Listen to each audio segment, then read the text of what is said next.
football fans, UFL fans, how are you doing? Well, let's go quickly into my personal rankings. Just my opinion, you let me know what you think. Number 8 is still the Memphis Showboats. Number 7, I'm going to demote the Arlington Renegades down to number 7 this week. I'm going to put the Houston Roughnecks at number 6. My DC Defenders at number 5. San Antonio at number 4. Michigan 3. St. Louis 2. And of course 1, the undefeated two-time defending champion who have won 15 games in a row, the Birmingham Stallions. Now, before we get into the ratings, big news last night coming out of San Antonio. Chase Garbers, who we thought was out for the year, has been activated. Now, what do you do if you're San Antonio? If you ask me, he was your best quarterback. He was just quarterback for a reason, and the reason why he was a 4-year starter at California. I'm starting Chase Garbers. I mean, Quentin Dormity's still there, but he's been your best quarterback until he got hurt. I think you owe it to your team to give you best chance. And being this is the possible preview of a championship game, I would want Chase Garbers to play against the Stallions. Even if he's rusty, I still think he's your best option. Listen, I was high on Quentin Dormity last year. I have not been so high on him this year, although he did play a pretty good game last time around. I think Chase Garbers is the guy to go to. I think it'd be nuts not to start him. He's by far a better passer than Dormity. That offense was clicking under him. I think you need to get him in shape, get him game playing shape, and play him against the best team this Sunday or Saturday. You have a chance to knock off the 8-0 Stallions on your home turf. Do it, please. I'm just saying. Now let's get into the ratings. First game, Memphis and Michigan on the Fox Network, 673,000. Not a bad rating considering Memphis has got nothing to play for. Memphis has been god-awful. That is not a bad rating, in my opinion. Number 2, Houston Birmingham on ESPN2, our first and only game on the Deuce this year, 254,000. Yeah, that's a bad number, but you shouldn't be surprised by that. Anyone who remember the ratings last year with the XFL and the USFL, every time they were taken off the main networks for like Fox Sports 2 or Fox Sports 1 or ESPN2, FX, it was never a pretty sight. Let's face it, that goes for all sports. You put baseball games, college basketball games on the Deuce, and the ratings just drop. People see it as this is where you go to watch subpar sports.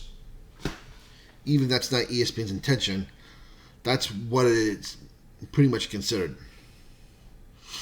Sunday, DC St. Louis on ABC. A noon game, 1.1 million.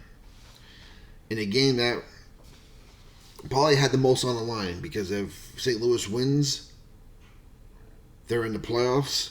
If DC wins, they're still in the hunt for the playoffs.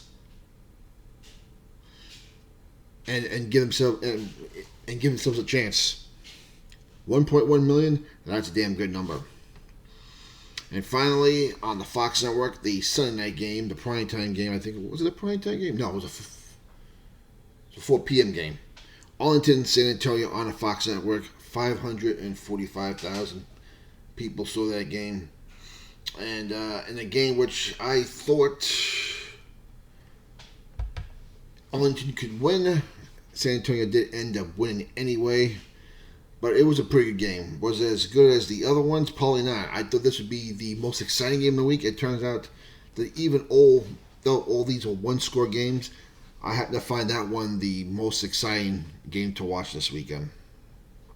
So, there you have it. These are the ratings for Week 8. Week 9 should be rather interesting because, one, it is Memorial Day weekend. And depending on what the timing of these games, I got to look at right now, in fact. Because don't forget, now you got the conference finals in for the NBA and the NHL this weekend. And they're pretty much primetime games. Well, okay, so these shouldn't affect anything then. 12 p.m. Saturday, you're going to have St. Louis at Arlington. I think that game's been pushed up, though. I think that was the game that was pushed up about 2 hours. That'll be at Choctaw Stadium on the ABC network, also on Sirius XM. 3 p.m. The 8-0 Stallions and the 6-2 San Antonio Brahmas on ABC and Sirius XM Radio Extra, ESPN Extra. This is going to be the game of the weekend, and I hope Chase Garbers is playing. You can always put Quentin Doherty back in. I'm playing Chase Garbers if he's anything close to ready. You got to put your best in. It's the home stretch now. You're in the playoffs. Let's get your quarterback, your best quarterback, ready. And then on Sunday, we're going to have regional action on 2:30, Michigan at Houston and D.C. at Memphis. Now, if Birmingham wins their game on Saturday, that Michigan game is going to be nothing to them other than momentum for Week 10, which I still think is important. I'm looking forward to that matchup. And, of course, D.C. and Memphis.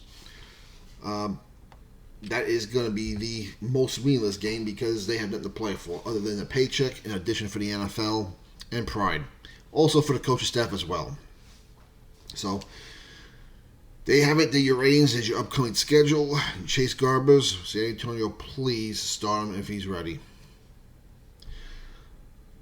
Like and subscribe. Comments down below what your opinion you'd like to know. For the love of football, we'll talk to you later.